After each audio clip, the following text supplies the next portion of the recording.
رمضان المبارک اور 4 حرمت والے مہینے اور یہ شوال جو حج کا مہینہ ہے، ان سے بھی بڑھ کر لوگ کچھ مہینوں کی عزت اور ان کا احترام کرتے ہیں، جیسا کہ اگلے مہینے آپ کو پتہ چلے گا اور انشاءاللہ ہم تفصیل سے بات کریں گے۔ ربیع الاول، ربیع الثانی، جمادی اولی، جمادی ثانیہ، اب یہ 4 مہینے آپ کے سامنے ہیں۔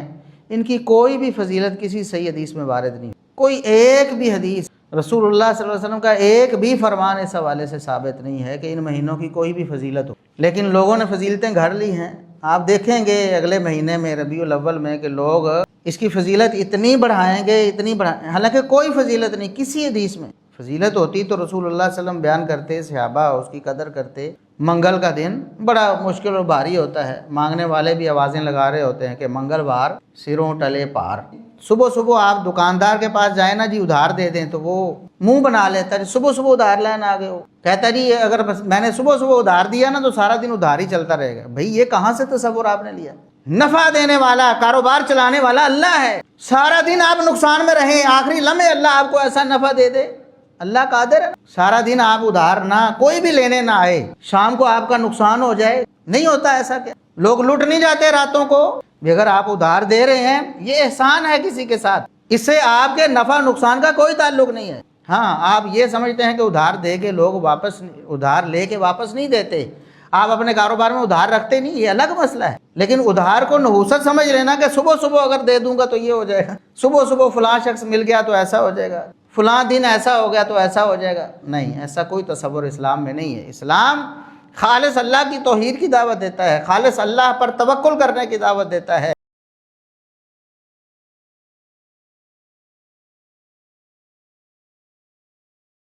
انتہائی قابل احترام سامعین و سامعات، ہر قسم کی حمد و ثنا، تعریف و تمجید، کبریائی، بڑائی، رفعت و عظمت اللہ رب العزت کے لیے جو پوری کائنات کا خالق و مالک ہے۔ بے شمار لا تعداد بے حد و حساب درود و سلام پیغمبر آخر الزماں، محسن انسانیت، محسن کائنات، جناب محمد الرسول اللہ صلی اللہ علیہ وسلم کی ذات اقدس پر ماہ صفر 1448 ہجری اس کا آغاز ہو چکا ہے، بلکہ پہلا عشرہ تقریباً گزر چکا ہے۔ آج 9 تاریخ ہے صفر کی۔ اللہ رب العزت نے جب سے زمین و آسمان کو پیدا فرمایا ہے، اس کائنات میں وقت کو اللہ رب العزت نے رواں دواں کیا ہے، اس وقت سے اللہ رب العزت نے 12 اسلامی مہینے مقرر کیے ہیں کہ ایک سال میں 12 اسلامی مہینے ہوتے ہیں، ایک اسلامی سال میں 12 اسلامی مہینے مقرر کیے، اور ان 12 اسلامی مہینوں میں سے 4 اسلامی مہینوں کو اللہ رب العزت نے حرمت والا قرار دیا، یعنی خاص احترام والا، خاص شرف والا، خاص عزت والا قرار دیا۔ ان میں سے 3 مہینے ابھی گزرے ہیں جو مسلسل ہیں، ذوالقعدہ، ذوالحجہ اور محرم، اور ایک مہینہ رجب کا جو درمیان میں آتا ہے، رمضان سے پہلے شعبان اور شعبان سے پہلے رجب، رجب بھی حرمت والا مہینہ ہے۔ یہ کل 4 حرمت والے مہینے ہیں پورے 12 اسلامی مہینوں میں سے، اور ان کی حرمت کی وجہ بھی اللہ رب العزت نے ان کو حرمت دی ہے، شرف دیا ہے، عزت دی ہے۔ کسی کی پیدائش، کسی کی وفات، کسی کی شہادت، کوئی خاص تاریخی واقعہ ان کی حرمت کا سبب نہیں۔ ان 4 مہینوں کے علاوہ باقی 8 مہینے، ان میں سے بعض مہینوں کا کوئی خاص شرف یا ان کا کوئی خاص عمل یا ان کی کوئی خاص فضیلت وہ بعض احادیث میں ثابت ہے، اور کچھ مہینے ایسے ہیں کہ جن کا کوئی بھی شرف، کوئی بھی فضیلت کسی بھی قرآن کی آیت یا حدیث سے ثابت نہیں۔ ان 4 مہینوں کے علاوہ باقی 8 رہ جاتے ہیں۔ اب مثال کے طور پر رمضان المبارک ہے، اس کے فضائل قرآن و حدیث میں آپ سماعت فرماتے رہتے ہیں، اس کے فضائل آگے، یہ ان 4 مہینوں کے علاوہ ہے، 4 حرمت والے مہینوں کے علاوہ ہے رمضان المبارک۔ یہ حرمت والا مہینہ نہیں ہے لیکن برکت والا مہینہ ہے، فضیلت والا ہے، کیونکہ اللہ اور اس کے رسول صلی اللہ علیہ وسلم نے اس کی فضیلت ہمیں بتائی ہے۔ اس سے آگے شوال کا مہینہ ہے، تو شوال کے مہینے کی فضیلت یہ ہے کہ یہ حج کے مہینوں میں سے پہلا مہینہ ہے۔ اللہ رب العزت نے قرآن کریم میں حج کے مہینوں کا تذکرہ کیا ہے، تو وہ مہینے 3 ہیں، شوال، ذوالقعدہ اور ذوالحجہ۔ شوال میں ہی حج کا احرام باندھا جا سکتا ہے، شوال میں بھی حج کا احرام باندھا جا سکتا ہے۔ پھر ذوالقعدہ ہے، پھر ذوالحجہ کے پہلے 10 دن ہیں، پھر حج کے ایام ختم ہو جاتے ہیں، 13 ذوالحجہ تک تو حاجی سارے مناسک سے فارغ ہو جاتے ہیں۔ تو یہ فضیلت ہے شوال کی کہ یہ حج کے مہینوں میں سے ایک مہینہ ہے۔ اسی طرح رسول اللہ صلی اللہ علیہ وسلم نے ان کے بارے میں ایک خاص فضیلت بھی بتائی ہے کہ جو شخص رمضان المبارک کے روزے رکھے ثم اتبعہ ستا من شوال، پھر اس کے بعد 6 شوال کے روزے بھی رکھ لے، کانا کا صیام الدہر، اللہ رب العزت اس کو ایسا اجر دیں گے گویا کہ اس نے ساری زندگی روزے رکھے، یعنی ہر سال رمضان کے بھی روزے رکھتا ہے اور ہر سال شوال کے 6 روزے بھی رکھ لیتا ہے، تو گویا کہ اس نے ساری زندگی میں کوئی نفلی روزہ بھی مس نہیں کی۔ یہ فضیلت ہے شوال کی، یہ رسول اللہ صلی اللہ علیہ وسلم نے فرمائی، قرآن میں آ گیا، اشہر الحج حدیث میں آ گیا کہ اس کے 6 روزوں کی یہ فضیلت ہے، ہم نے تسلیم کر لی۔ اس کے علاوہ کچھ مہینے ایسے ہیں جن کے بارے میں کوئی بھی فضیلت وارد نہیں ہوئی، لیکن آپ دیکھیں گے کہ رمضان المبارک اور 4 حرمت والے مہینے اور یہ شوال جو حج کا مہینہ ہے، ان سے بھی بڑھ کر لوگ کچھ مہینوں کی عزت اور ان کا احترام کرتے ہیں، جیسا کہ اگلے مہینے آپ کو پتہ چلے گا اور انشاءاللہ ہم تفصیل سے بات کریں گے۔ ربیع الاول، ربیع الثانی، جمادی اولی، جمادی ثانیہ، اب یہ 4 مہینے آپ کے سامنے ہیں، ان کی کوئی بھی فضیلت کسی صحیح حدیث میں وارد نہیں، کوئی ایک بھی حدیث، رسول اللہ صلی اللہ علیہ وسلم کا ایک بھی فرمان اس حوالے سے ثابت نہیں ہے کہ ان مہینوں کی کوئی بھی فضیلت ہو، لیکن لوگوں نے فضیلتیں گھڑ لی ہیں۔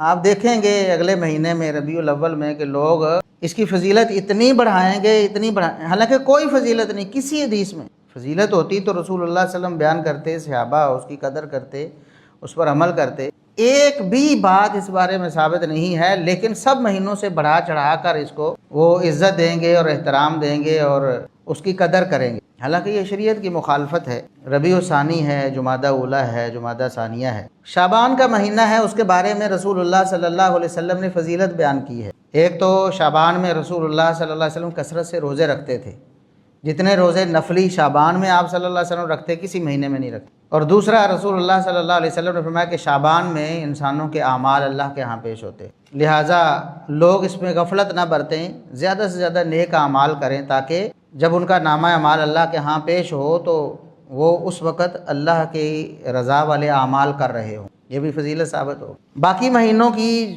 ان مہینوں کے علاوہ جن کی فضیلت کتاب و سنت میں وارد ہو گئی ہے، ان کی کوئی فضیلت نہیں آئی، ہم بھی ان کی کسی فضیلت کا کوئی اعتقاد نہیں رکھیں گے۔ اور اس کے ساتھ ساتھ جیسا کہ بعض مہینوں کی فضیلت آئی ہے اور بعض مہینوں کی فضیلت نہیں آئی، لیکن کسی بھی مہینے کی مذمت کسی قرآن کی آیت یا حدیث میں نہیں ہے، یا اس مہینے کے بارے میں کوئی نحوست کا تصور، یا اس مہینے کے بارے میں کوئی منفی بات، یا اس کا بھاری ہونا یا اس کا مشکل ہونا، ایسا کسی بھی قرآن کی آیت یا حدیث میں وارد نہیں۔ اگر کوئی شخص ایسا اعتقاد رکھتا ہے تو یہ بھی سراسر غیر اسلامی اعتقاد اور نظریہ ہے۔ جیسے ہم فضیلت مانیں گے جب اللہ اور اس کے رسول صلی اللہ علیہ وسلم بتائیں گے، ویسے ہی اگر کسی مہینے کے بارے میں ایسی بات اللہ اور اس کے رسول صلی اللہ علیہ وسلم نے بتائی ہوتی تو ہم تسلیم کر دیں۔ اس کے برعکس اللہ اور اس کے رسول صلی اللہ علیہ وسلم نے نفی فرمائی ہے ان سارے اعتقادات کی جو بعض لوگوں نے اسلام کے نام پہ بنا رکھے ہیں۔ وہ سفر کے مہینے کو سمجھتے ہیں کہ یہ بڑا بھاری مہینہ ہوتا ہے، بڑا مشکل مہینہ ہوتا ہے، نحوست والا مہینہ ہوتا ہے،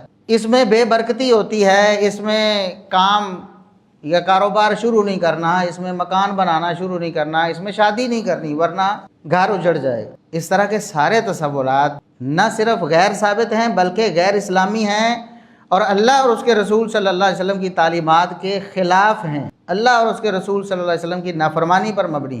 رسول اللہ صلی اللہ علیہ وسلم نے بڑے 2 ٹوک الفاظ میں اس چیز کی نفی کی ہے، فرمایا لا عدوى ولا طیرہ ولا سفر۔ آپ صلی اللہ علیہ وسلم نے فرمایا کہ کوئی بیماری از خود متعدی نہیں ہوتی، اللہ رب العزت کا ارادہ ہو تو کوئی بیماری متعدی ہو سکتی ہے۔ آج بھی ڈاکٹر بھی آپ کو یہ بات کہتے ہیں کہ جراثیم جو ہیں موجود بھی ہوں، وائرل جو بیماریاں ہیں، متعدی بیماریاں ہیں، اگر ماحول معاشرے میں ایسے لوگ موجود بھی ہوں تو صرف ان لوگوں پر اٹیک کر سکتی ہیں جن کی قوت مدافعت کمزور ہے۔ اگر قوت مدافعت مضبوط ہے تو وہ متعدی بیماری حملہ نہیں کر سکتی بلکہ جسم اس کا مقابلہ کر کے اس کو ختم کر دے۔ تو یہ محمد الرسول اللہ صلی اللہ علیہ وسلم کے فرمان کی تصدیق آج میڈیکل سائنس بھی کر رہی ہے کہ کوئی بیماری از خود متعدی نہیں ہو سکتی، اللہ کے اذن کے بغیر کسی کو کوئی بیماری نہیں لگ سکتی۔ ایسا نہیں کہ کوئی جراثیم چھلانگ مار کے کھو دی کسی کے اوپر حملہ آور ہو جائے اور اس کو بیمار کر دے۔ کتنے لوگ ہیں کورونا کے ایام میں بھی احتیاط بتائی ہے اللہ اور اس کے رسول صلی اللہ علیہ وسلم نے بتائی ہے، احتیاط کرنی ہے، لیکن یہ اعتقاد نہیں رکھنا کہ کوئی بیماری از خود ہمارے اوپر حملہ آور ہو کے ہمیں بیمار کر دے گی اللہ کی اذن اور اللہ کے ارادے کے بغیر۔ اللہ کی مشیت نہیں ہوگی بیماری نہیں لگے گی۔ کتنے لوگ ایسے تھے جن کے گھروں میں کورونا کے مریض تھے، وہ بیمار نہیں ہوئے۔ کتنے ایسے تھے جن کے دور پار رشتہ داروں میں بھی کوئی نہیں تھا، کہیں راستے سے گزرتے، کہیں سفر کرتے ہوئے ان کو بیماری لگ گئی، اللہ کی مشیت تھی تو لگ گئی۔ تو رسول اللہ صلی اللہ علیہ وسلم نے فرمایا کہ کوئی بیماری از خود فی نفس ہی متعدی نہیں ہوتی۔ یہ اعتقاد کو درست کیا ہے رسول اللہ صلی اللہ علیہ وسلم نے کہ لوگ اللہ رب العزت پر توکل کریں۔ اللہ رب العزت خالق مالک اور متصرف ہے پوری دنیا اور پوری کائنات کا، اس کے حکم، اس کی اذن، اس کی مشیت کے بغیر کچھ نہیں ہو سکتا۔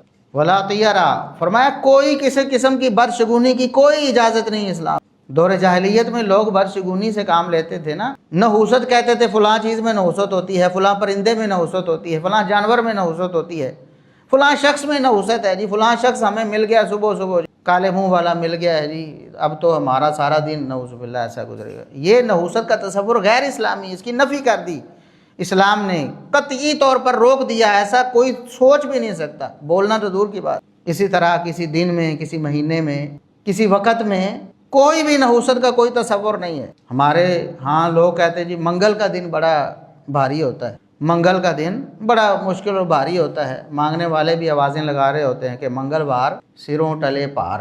یہ ہم نے اپنے کانوں سے سنا ہوا ہے، اس طرح لوگوں کا اعتقاد بنا ہوا کہ منگل کا دن بڑا سخت ہوتا ہے۔ پوچھتے کس دن پیدا ہوئے تھے؟ فلانے دن پیدا ہوئے، توبہ، اس دن تو پیدا ہونے والے بڑے شرارتی ہوتے، نعوذ باللہ۔ سارے دن اللہ کے بنائے ہوئے ہیں، کسی دن میں کوئی نحوست اور کوئی ایسی چیز نہیں ہے، بے برکتی نہیں ہے۔ نحوست اور بے برکتی انسان کے اپنے اعمال میں ہے، اگر وہ اللہ کی نافرمانی پر کمر کسے ہوئے ہے وہ منحوس ہی منحوس ہے، اللہ کی رحمت سے دور ہے، چاہے دن کوئی بھی ہو، مہینہ کوئی بھی ہو، کتنا برکت والا مہینہ ہو، اس کے اعمال اگر ایسے ہیں وہ نحوست والا ہے، یعنی اس کو اللہ کی برکت نصیب نہیں ہوگی، چھن جائے گی۔ اور اس کے اعمال اچھے ہیں، کوئی بھی دن ہو، کوئی مہینہ ہو، کوئی جگہ ہو، اس کے لیے کوئی مشکل نہیں۔ اسی طرح آپ صلی اللہ علیہ وسلم نے فرمایا بلا سفارہ، سفر کے مہینے کے بارے میں بعض لوگ بدشگونی سے کام لیتے ہیں، اس کی بھی کوئی حیثیت۔ اس کے بارے میں اگرچہ علماء کے کئی اقوال ہیں کہ سفر سے یہ بھی مراد ہو سکتی ہے، جو نفی کی گئی ہے سفر سے یہ بھی مراد ہو سکتی ہے، لیکن ایک قول جو مشہور ہے اور زیادہ مناسب معلوم ہوتا ہے وہ یہی ہے کہ سفر کے مہینے کی نحوست کی نفی کر دی رسول اللہ صلی اللہ علیہ وسلم نے، کہ سفر کے مہینے میں کوئی نحوست نہیں ہوتی۔ لہٰذا ایسے لوگ جو دنوں اور مہینوں کے بارے میں ایسا تصور رکھتے ہیں یہ بھی غیر اسلامی، یعنی کسی مہینے کے بارے میں آپ خود اپنی طرف سے فضیلت بنا لینا، یہ بھی اسلام میں منع ہے اور رسول اللہ صلی اللہ علیہ وسلم کی مخالفت ہے، اور کسی مہینے کو منحوس قرار دے دینا، کسی دن کو منحوس قرار دے دینا۔ آج بھی لوگ اسی بدشگونی میں مبتلا ہیں۔ جب تک دین اسلام کو حقیقی طور پر اپنایا نہیں جائے گا اور اس پر عمل نہیں کیا جائے گا، اللہ اور اس کے رسول صلی اللہ علیہ وسلم کی تعلیمات ان کی پیروی نہیں کی جائے گی، یہ نحوست اور بدشگونی اور اس طرح کے معاملات ختم نہیں ہوں گے۔ لوگ کہتے ہیں جی بڑا جدید دور ہے، ترقی یافتہ دور ہے، بڑا تہذیب یافتہ دور ہے، لوگ آج بھی اس طرح کی بدشگونی میں مبتلا ہیں۔ فلاں مہینے میں شادی نہیں کرنی جی، فلاں مہینے میں کاروبار نہیں کرنا، فلاں وقت میں جھاڑو نہیں دینا، فلاں وقت میں کپڑے نہیں دھونے۔ یہ ہمارے ہاں گھروں میں عام ہے، لوگ اس طرح کے تصورات رکھتے ہیں۔ کوئی کہتا ہے صبح صبح جھاڑو نہیں دینا، کوئی کہتا ہے رات کو نہیں دینا، کوئی کہتا ہے جمعے والے دن نہیں دینا، کوئی کہتا ہے فلاں دن نہیں دینا، فلاں وقت میں نہیں، فلاں وقت میں کپڑے نہیں دھونے، فلاں وقت میں شادی نہیں کرنی۔ یہ سارے غیر اسلامی تصورات اور یہ نحوست کے عقیدے پہ مبنی ہیں، جس کی نفی رسول اللہ صلی اللہ علیہ وسلم نے فرما دی۔ اور اللہ نے قرآن میں بار بار یہ اعلان کیا ہے کہ اللہ رب العزت کی مشیت اور ارادے کے بغیر کوئی کام نہیں ہوتا۔ اللہ پر توکل کرو، اللہ پر اعتماد کرو، اللہ پر بھروسہ کرو۔ فرمایا ینصرکم اللہ فلا غالب لکم، اللہ تمہاری مدد کرنا چاہے، اللہ کا ارادہ ہو کہ تمہاری مدد کرنی ہے، فلا غالب لکم، دنیا کی کوئی طاقت تمہیں مغلوب نہیں کر سکتی۔ دنیا کی کوئی طاقت، کوئی بیماری ہو، کوئی آفت ہو، کوئی مصیبت ہو، کچھ بھی، آپ کا کوئی دشمن ہو، آپ کا کچھ نہیں بگاڑ سکتا۔ ساری دنیا ایک طرف ہو، اللہ رب العزت آپ کی مدد کا ارادہ رکھتا ہو تو تمہیں کوئی مغلوب نہیں کر سکتا۔ وَإِن يَخْذُلْكُمْ فَمَنْ ذَا الَّذِي يَنْصُرُكُم مِّن بَعْدِهِ، فرمایا اگر اللہ تمہیں نامراد کرنا چاہے، اللہ تمہارا ساتھ چھوڑ دے تو کون ہے پوری کائنات میں جو تمہاری مدد کر سکے؟ کوئی نہیں کر سکتا۔ ساری دنیا مل کر بھی تمہیں ایک ٹکے کا فائدہ نہیں دے سکتی، تمہیں مصیبت سے نہیں بچا سکتی، اگر اللہ رب العزت ارادہ کر لے کہ تمہیں مصیبت میں مبتلا کرنا ہے۔ اس لیے فرمایا کہ وعلی اللہ فلیتوکل المؤمنون، مومنوں کو اللہ پر ہی بھروسہ کرنا چاہیے۔ اللہ ہی کرنے والا ہے، اللہ ہی بیماری میں مبتلا کرنے والا ہے، اللہ ہی شفا دینے والا ہے، اللہ ہی فقر میں مبتلا کرنے والا، اللہ ہی مالدار بنانے والا ہے، اللہ ہی اولاد دینے والا ہے، اللہ ہی چھیننے والا ہے، اللہ ہی محروم کرنے والا ہے، اللہ ہی عطا کرنے والا ہے۔ اللہ رب العزت خوشیاں دینے والا ہے، اللہ رب العزت خوشیاں چھیننے والا ہے۔ غم میں مبتلا بھی اللہ ہی کرتا ہے، غم سے نکالتا بھی اللہ ہی۔ کوئی دن، کوئی مہینہ، کوئی شخص، کوئی طاقت اس کے پاس یہ اختیار نہیں کہ تمہیں کوئی خوشی دے دیں یا کوئی تمہیں غمی میں مبتلا کر دیں، تمہیں کوئی دکھ دے دیں۔ یہ اللہ رب العزت کے ارادے اور فیصلے ہیں۔ کائنات کا ہر پتا اللہ کے حکم سے ہلتا ہے، کائنات کا ہر جاندار اللہ رب العزت کے حکم سے پیدا ہوتا ہے اور مرتا ہے۔ دنیا کا کوئی بھی ایک ذرہ بھی اللہ کے حکم سے باہر نہیں ہے، لہٰذا اللہ پر توکل کرو۔ یہ کیا چیزوں کے پیچھے لگے ہوئے ہو؟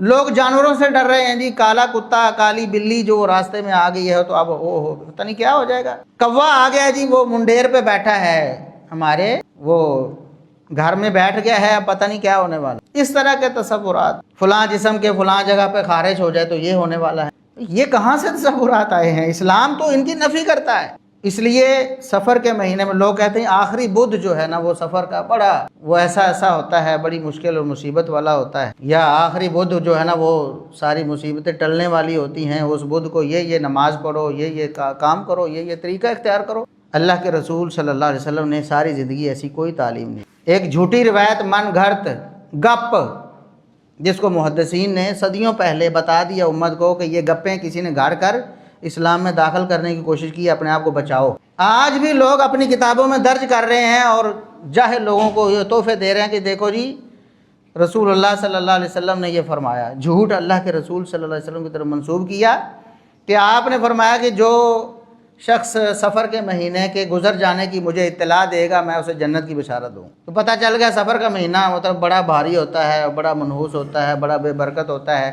نکل گیا تو سمجھو کہ بس لا حول ولا قوت الا باللہ۔ قطعاً رسول اللہ صلی اللہ علیہ وسلم نے ایسا کبھی نہیں فرمایا، بلکہ آپ صلی اللہ علیہ وسلم نے ایسے تمام تصورات کی نفی کی ہے۔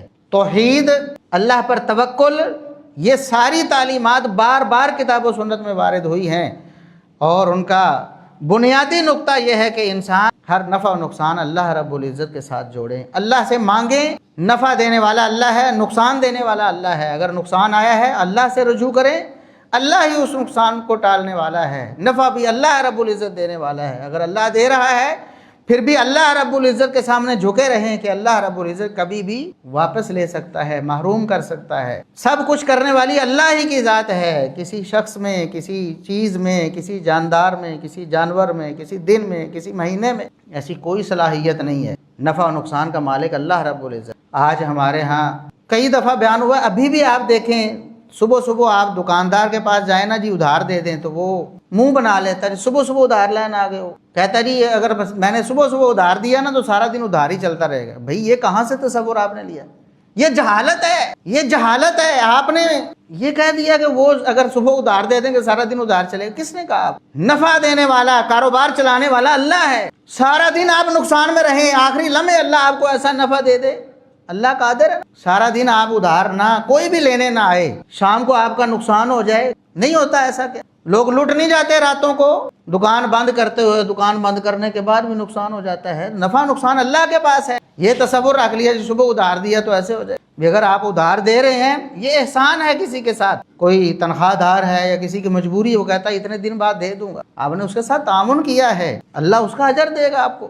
یا آپ نے اپنا کاروبار چلانے کے لیے کیا کہ اس کاروبار میں ادھار چلتا ہے، ادھار کے بغیر نہیں چلتا، تو یہ آپ کا کاروباری طریقہ ہے، اس سے آپ کے نفع نقصان کا کوئی تعلق نہیں ہے۔ ہاں آپ یہ سمجھتے ہیں کہ ادھار دے کے لوگ واپس، ادھار لے کے واپس نہیں دیتے، آپ اپنے کاروبار میں ادھار رکھتے نہیں، یہ الگ مسئلہ ہے۔ لیکن ادھار کو نحوست سمجھ لینا کہ صبح صبح اگر دے دوں گا تو یہ ہو جائے گا، صبح صبح فلاں شخص مل گیا تو ایسا ہو جائے گا، فلاں دن ایسا ہو گیا تو ایسا ہو جائے گا، نہیں، ایسا کوئی تصور اسلام میں نہیں ہے۔ اسلام خالص اللہ کی توحید کی دعوت دیتا ہے، خالص اللہ پر توکل کرنے کی دعوت دیتا ہے۔ بار بار قرآن میں اللہ نے بتایا کہ مومنوں کو اللہ پر توکل کرنا چاہیے، بس اللہ پر توکل کریں۔ توکل کا کیا مطلب ہے؟ کہ انسان اسباب تمام اختیار کرے، مطلب کاروبار ہے سارے طریقے اختیار کرے، کاروبار کو زیادہ سے زیادہ بڑھانے کی کوشش کرے، اپنی محنت کوشش کرے، اس کا نتیجہ اللہ کے سپرد کرے، کہ نتیجہ دینے والا اللہ ہے۔ اللہ رب العزت کا ارادہ ہو کسی کی کتنی بھی محنت ہے، کسی ذہانت اور فطانت ہے، کتنی انویسٹمنٹ ہے، اللہ رب العزت اس سے برکت چھین لے، اللہ اس سے نفع ختم کر دے، نقصان ہی نقصان ہو جائے۔ اور اللہ رب العزت چاہے کسی کی تھوڑی سی کوشش اور محنت کو اللہ رب العزت اتنا ثمر آور کر دے کہ اس کی نسلیں کھاتی رہ جائیں اور اس کی دولت شمار سے باہر ہو جائے۔ یہ اللہ رب العزت کے فیصلے ہیں، اس کو توکل کہتے ہیں کہ اپنے اسباب تمام اختیار کرو، کوشش اور محنت پوری کرو، اس کا نتیجہ اللہ کے سپرد کرو کہ اللہ رب العزت ہی کرنے والا ہے، یہ توکل ہے۔ اور اس کے خلاف یہ نحوست کا تصور اور برشگونی، کسی کو دیکھ کر، کسی فرد کو، کسی جانور کو، کسی دن کو، کسی مہینے کو، اسلام میں ایسا کچھ نہیں ہے۔ سارے مہینے اللہ کے بنائے ہوئے ہیں، کچھ کو اللہ نے فضیلت دے دی ہے، خاص فضیلت، اور کچھ کو نہیں دی۔ جن کو نہیں دی وہ عام دنوں کی طرح ہیں، آپ ان کو نہ فضیلت دے سکتے ہیں، نہ ان میں نحوست کا کوئی تصور رکھ سکتے ہیں۔ یہ اللہ اور اس کے رسول صلی اللہ علیہ وسلم کی تعلیمات ہیں۔ اللہ سے دعا ہے کہ اللہ رب العزت ہمیں اسلام پر حقیقی معنی میں عمل کرنے کی توفیق عطا فرمائے۔ وآخر دعوانا ان الحمد للہ رب العالمین۔